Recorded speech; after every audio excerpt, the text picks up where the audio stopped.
Hello, everyone. Welcome to another recording. Thank you for listening. If you're a subscriber, thank you so much.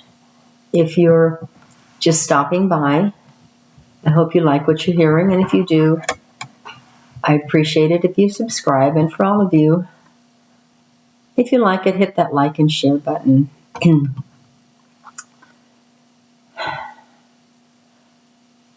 I'm not sure if I'm going to say all of this right, but I feel like I need to say it. We recently found out that my husband's sister-in-law had cancer. And a few days later, we found out that she didn't want any treatment. And she was sent home, and she's on hospice. This just happened this week. So today's Friday, and tomorrow we are leaving to drive down with the rest of the family and spend some time with him and her. But it got me thinking about marriage in general and how sometimes while we love each other, we can hurt each other. And I'm not talking about my brother-in-law and his wife. I'm talking about me. I was with my first husband for 30 years before he passed away. Andrew was with his wife 35 years before she passed away. Now, they have their own story, and that's not my place to go into their story, but not my story with my husband. Those middle years were rough. We weren't always kind to each other. We got hurt, and we struck back. And it wasn't just him. It was both sides. It takes both sides to do that.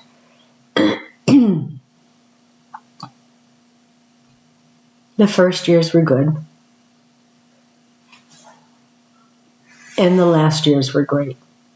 I always say that God gave us 6 really, really good years with good memories to take the place of and wipe out those middle years that weren't so great. Where we were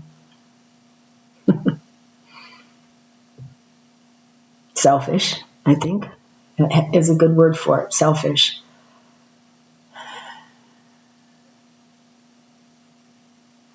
But, I loved him, and I will always love him.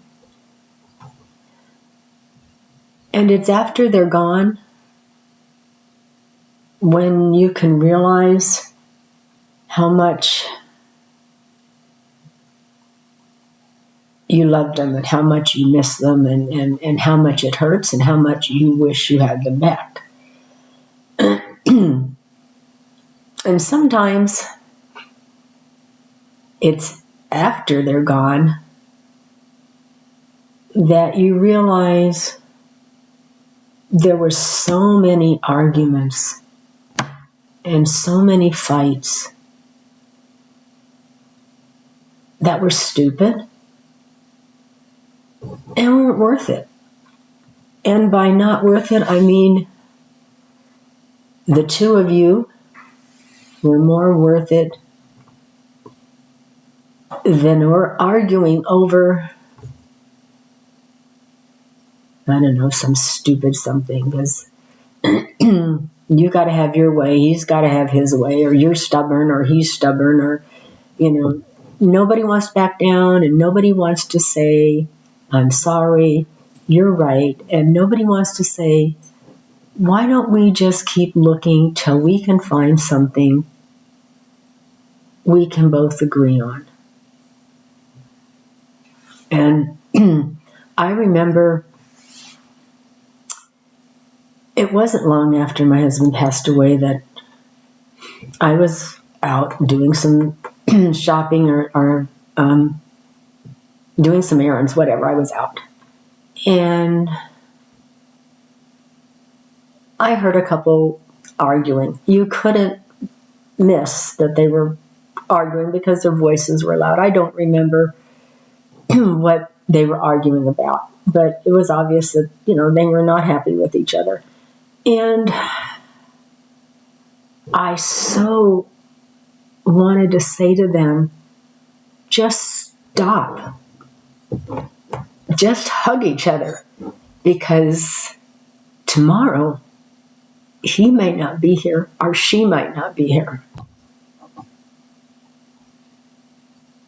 And it's going to be hard for you to forgive yourself if this was the last thing that you remember of the two of you together.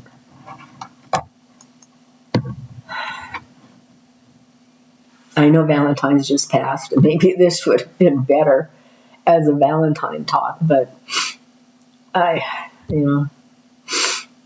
really didn't hit. It really didn't get put on my mind until this came up. So I'm not trying to be a downer, and I'm not trying to ruin your day. I just sometimes you just need to take a breath and just step back and just refocus on what's really, really important in your marriage. Sometimes you need to step back and remember, actually focus on remembering why you fell in love with them and what it is you love about them. Because you wouldn't have married them and you wouldn't have fallen in love with them if there wasn't something good, something special about them. Okay? And that needs to be up front and center. God first, but that second. And if God's first, it's easy to make that second, and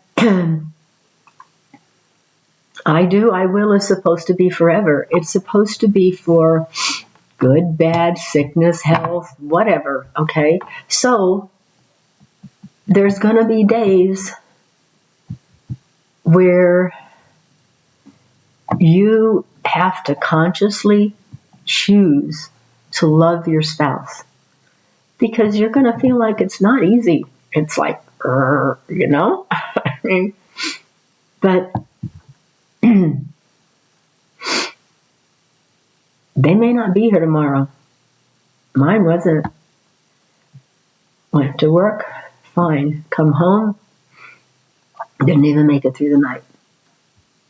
So it happens. I do, I will, I love you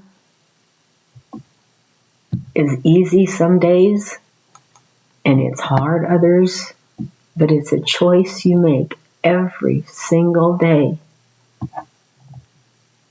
to love and to remember what it is you love about that person, and never, ever take them for granted, and never, ever, ever forget that today might be the last day with them. And I hope it's not. I really hope it's not. But knowing that we are going to see our sister-in-law who's on hospice, and we never know if this is going to be her last day or what. We know where she's going, and we are grateful for that. But don't let things go unsettled. Don't let the bad things get in the way. Don't let the good things not get done. I love you every day. Give a kiss every day. Give a hug every day. They're special every day. Make them know they're special. Let them know they're loved every single day. So, God bless. Have a good rest of your day, and I'll see you next week.